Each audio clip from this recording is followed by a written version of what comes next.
Hello everyone! Today the Bookworms are going to be reading Freak the Mighty by Rodman Philbrick, Part 7. Chapter 14. Cross my heart and hope to die. Graham lets me stay home the next day because Freak is getting out of the hospital and I'm right on the front step when the fair Gwen pulls up in her car. Freak is riding in the back. You can barely see him in the window and he's got this big grin that makes me feel like everything is going to be okay. The way everybody keeps saying. I go, is it okay if I carry him inside? And the fair Gwen says, of course. He has to rest, she says. He stays in the house until I say different. Is that understood? In his room, Freak is right away ordering me around. Bring me this and go do that. And you'd never guess he's been sick.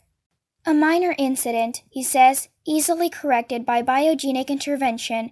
You mean that robot stuff? Freak goes, shh. The fair Gwen must not know of the plan. The very idea strikes fear into her heart. Well, it is pretty scary, I say, getting an operation to give you a whole new body. I'm not scared, Freak says. I'm looking forward to it. So, when does it happen? Freak gets this faraway look and he says, I'm not sure. Dr. Spivak, she's my doctor, she says maybe a year or two. But how come you need a new body? I ask. How come you can't just stay like you are? Freak shakes his head, like he knows I'm not smart enough to understand. No one stays like they are, he says. Everybody is always changing. My problem is, I'm growing on the inside, but not on the outside. He doesn't want to talk about it anymore, which is fine with me, and in another couple of days, everything is back to normal and we're going to school like always, and everything is going real good until Christmas vacation when, if you'll excuse the expression, all hell breaks loose. I'm in the Down Under, trying to get the stupid wrapping paper to cover the stupid presents I got for Graham and Grim when the shouting starts upstairs. Understand, Grim never yells at Graham, not that I can ever remember. And Graham, well, the worst thing she ever does is cry when she's mad, but somebody sure is yelling up there, and so I sneak up the stairs and I don't even have to put my ear to the door. That's how loud it is. Over my dead body, you will! That's Graham yelling, and her voice is big and full of tears. Grim's voice isn't nearly as loud, and I open the door a crack to hear whatever it is that's made Graham so mad at him. I have an obligation, he's saying. A man has to protect his family. Not with a gun, Graham yells. Not in this house. I won't have it. Oh, I can't stand it. How could they do this to us? How could they? He fooled 'em, Grim is saying, just like he fooled Annie, just like he fooled us once upon a time. Never again, though. That man tries to set foot in this house, I aim to shoot him. No guns, Graham says. You don't know about guns. Of course I do. I was in the army, wasn't I? That was 30 years ago. I know what will happen. Don't you think I've dreamt about it for the last 8 years? He'll come in here and he'll take that gun away from you, and then he'll do the shooting. By now, I figured out what they're talking about, and I guess you have too. None other than him, Killer Kane, my father. Maybe they won't let him out, Graham is saying. If they do, they'll give us protection. Sure they will, Grim says, just like they protected our Annie. Next thing, Graham is crying, and you can tell Grim is trying to make her feel better, going, There, my dear. I know. There. A while later, I hear the cellar stairs creaking. It's Grim, and he knocks on my door. Come on in. Grim comes inside, and for once, he doesn't tell me what a rat hole I'm living in, or how to smell is like a locker room because I forgot to put my socks in the hamper.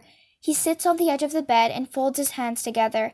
I never think about how old he is, because he never acts old, but tonight, he's all white and bent, and his skin is saggy. He's about 1,000 years old, and he says, I guess you heard the ruckus. Your grandma gets so upset, bless her heart, can't abide the idea of violence, can't say I blame her. Did he escape? I ask. Is that what happened? Grim shakes his head. He's up for parole. That's dumb. That's so dumb. Grim goes, You hit the nail on the head, son. What I did do, just so you know, I went into court and made it so he won't be allowed within a mile of this house. If he does try to come here, they'll send him back to prison. The judge promised me that much. I say, maybe you should get a gun. Grim doesn't say anything for quite a while, And then he goes, "Maybe I will, maybe I won't.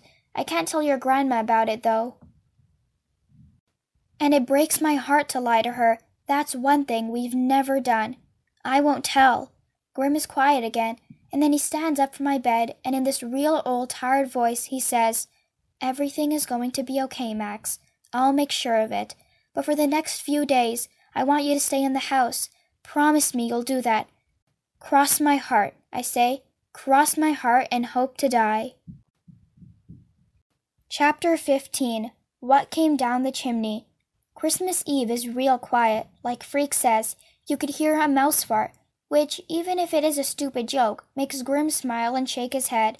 Freak and the fair Gwen have supper with us, and we're all trying to pretend like everything is normal, and nobody says a word about Killer Kane getting out of prison.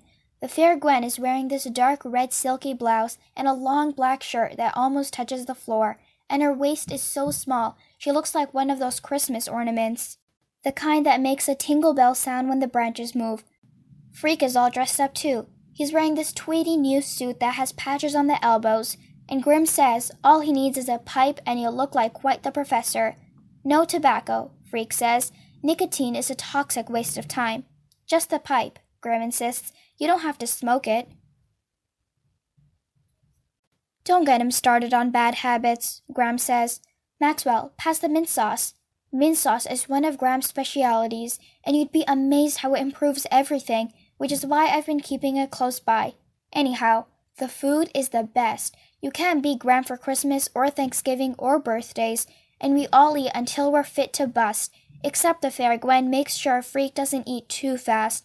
"You'd think I was starving him," the fair Gwen says. "Please, sir, more gruel," he says, holding up his plate and making a funny face where his tongue sticks out sideways, and Gram laughs so hard she has a coughing fit, which makes us all shut up. After supper, we sit around like you do, admiring the tree and talking about how lucky we are not to be homeless, and Grim starts telling these old stories about when he was a kid and they got lumps of coal in their stockings. "If we were lucky, we got an apple core," he says, "or a few orange rinds." "Now, Arthur," Gram says, "you never got a lump of coal in your life." "You're right. We never even got a lump of coal. Can you imagine? My father couldn't afford coal, so he'd write the word coal on a piece of paper and put it in our stockings, and we'd pretend it was a lump of coal. That's how poor we were." The fair Gwen is laughing to herself and shaking her head. Gram says, "How can you tell such lies on Christmas Eve?" "I'm telling tales, my dear, not lies. Lies are mean things, and tales are meant to entertain. And so we all sit there acting polite and listening to Grim make up stuff no one would ever in a million years believe, and all of us have a cup of hot chocolate and a piece of Russell Stover candy right out of the box, and then it's time to pass around a few of the presents. Gram has this rule that you can open one on Christmas Eve and you have the rest for morning, which can be tough, deciding what to open first. Grim always starts it off because, like he says, he's really a kid at heart and he can't stand to wait. From Gram, he gets this woolly sweater that buttons up the front, and he acts surprised, even though he's got about 100 just like it already. Then Gram opens her present from me, which is a bracelet made of shells from beaches around the world, and she right away puts it on and says it's just what she wanted, which is so like Gram. If you gave her an old beer, she'd act pleased and say it was just what she wanted. Then Freak opens his present from me, and even before he gets the paper all the way off, he gives me this thumbs up and says, "Cool, it's a gizmo that looks like a jackknife." But really, it's a whole bunch of little screwdrivers and wrenches, and even a little magnifying glass. I'm pretty sure Freak can invent stuff with it if he feels like it. Gram gives the fair Gwen this scarf that just happens to match her blouse, and everybody goes, "Ooh," and "Ah," and then I finally decide what present to open. Right away, you'd know it was something Freak did, because the box isn't square, it's pointed at the top like a pyramid, and instead of a regular wrapping paper, he's got Sunday comics taped all over it, and it's driving me nuts trying to figure out what would fit inside a pyramid-shaped box. Freak seems like he's just as excited as me, even though he already knows what he put inside. "Take off all the paper first," he says. "There's a special way to open it." Real careful, I peel off all the paper, and the thing is, it's not a pyramid-shaped box he bought somewhere. He made it. You can see where he cut out the pieces of cardboard and taped them all together, and written on the sides of the pyramid are all these little signs and arrows. Follow the arrows, he says. The arrows point all over the place, and I have to keep turning the pyramid around until I finally get to the sign that says, "Press here and be amazed." "Go on," Freak says. "It's not an explosive device, silly. It won't blow up in your face." I press the spot on the pyramid, and all of a sudden, all 4 sides fold down at the same time, and I'm looking inside the pyramid, and, just like Freak promised, I'm amazed. "The young man is a genius," Grim is saying, and I don't use that word lightly. Grim is right about that, because Freak has the whole thing rigged with these elastic bands and paper clips, which is what made the sides unfold all at the same time. And inside is this little platform, and on the platform is a book. Not a normal book, like you buy in the store, but a book he made himself. You can tell that right away. It looks so special, I'm afraid to pick it up or I might ruin it. What I did was take all of my favorite words, Freak says, and put them in alphabetical order. Like a dictionary? Exactly, Freak says, but different because this is my dictionary. Go on and look inside. I open up the book the way he asks, and the pages smell like a ballpoint pen. It starts with A, just like a regular dictionary, but as Freak said, it's different. A. Aardvark, a silly-looking creature that eats ants. Arg, what the aardvark says when it eats ants. Abacus, a finger-powered computer. Abscissa, the horizontal truth. You don't have to read them all tonight, Freak says. Save some for tomorrow. I gotta tell you, though, you're gonna flip when you see what I did with the Z's. This is the best, getting Freak's dictionary. Everything else is extra. I figure it will take forever to fall asleep, because my head is full of stuff. Grim and his written down lump of coal, the pyramid with the special book inside, and how fat, wet flakes of snow were falling when the Fair Gwen towed Freak home in this American flyer wagon. And on the way he was pretending to boss her by saying, "On, Donner! On, Dasher! On, Guinevere!" And she's telling him to shut up or she'll leave him outside until he turns into a snowman. Which must be why I'm dreaming about a little snowman who looks like Freak. The snowman keeps saying, "Cool, cool." And when I wake up, I can feel the cold coming into my bedroom, which is weird, because it's always warm in the down under, with the furnace right next door. I think I hear the wind right there in the room, except it's not the wind. Someone breathing. Someone who rises up darker than night, as big as the room, and puts a giant hand on my face and presses down. "Don't say a word, boy," he whispers. Not a sound. I try to move, try to shrink myself back into the bed, but the hand follows me down. The hand is so hard and strong, I can't move, and it feels like my heart has stopped beating. It's waiting to see what will happen next. "I came back," he says, like I promised. That's it for today, everyone. I hope you guys enjoyed. For more read-alongs like these, don't forget to subscribe. If you enjoyed the book, give it a big thumbs up and share it with a friend. Don't forget to join us tomorrow for the next part of this book. I'll see you guys next time. Bye!